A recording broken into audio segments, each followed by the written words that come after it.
O Concello de Noia impulsa a mellora do campo de fútbol de San Lázaro. Freire apunta que se actuou en diferentes instalacións deportivas municipais para poñelas a punto.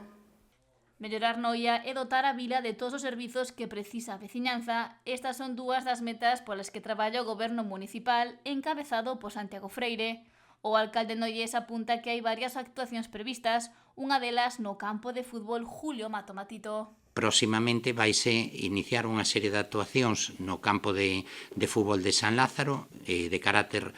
organizativo das instalacións do propio campo de fútbol e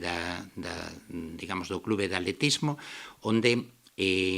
a parte das actuacións que se desenvolveron xa de instalación de iluminación mediante luminarias LED no campo de céspede artificial, unha actuación que supuxo tamén en torno aos 50.000 euros de investimento e permiteu sustituir os focos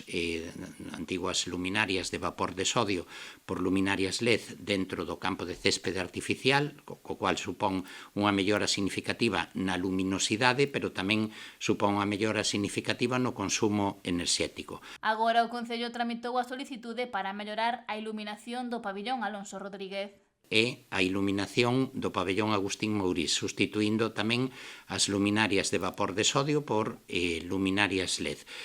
ca mesma finalidade, mellorar a eficiencia lumínica e ao mesmo tempo disminuir o consumo desas dúas instalacións. Veñen tamén de rematarse ao longo das últimas semanas os traballos de reforma e acondicionamento da piscina municipal logo da avería e dos desperfectos sufridos na cuberta como consecuencia do temporal a finais do mes de xaneiro. A principios do mes de abril, esta instalación municipal abriu de novo as súas portas para a veciñanza. Supuxo un investimento significativo. Estamos tamén facendo a xestión correspondente cas compañías de seguros para, digamos, que unha parte dese custe sea asumido polas mesmas, pero o que supuxo foi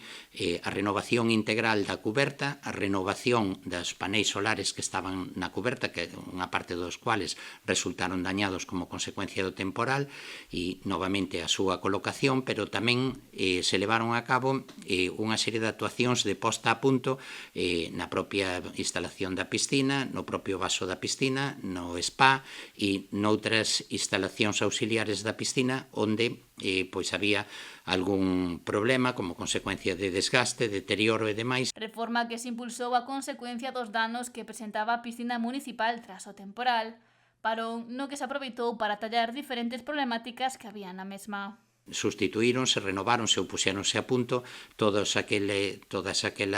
instalacións que tiñan algún deterioro e dese xeito está funcionando cas condicións de temperatura axeitadas e dando novamente o servicio aos usuarios da piscina. Ademais deste impulso ás instalacións deportivas municipais, está previsto comezar unha nova pavimentación que vai dende o cruce da estrada de Vista Fermosa ata o cruceiro de Barro. Unha actuación que está, digamos, xa se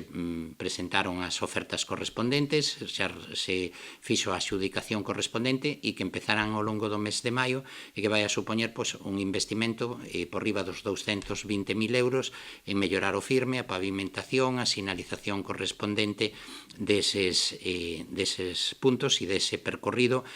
completando tamén as actuacións que vimos desenvolvendo ao longo dos últimos tempos, mellorando viais dentro da propia trama urbana e tamén viais de acceso a determinados núcleos rurais e fundamentalmente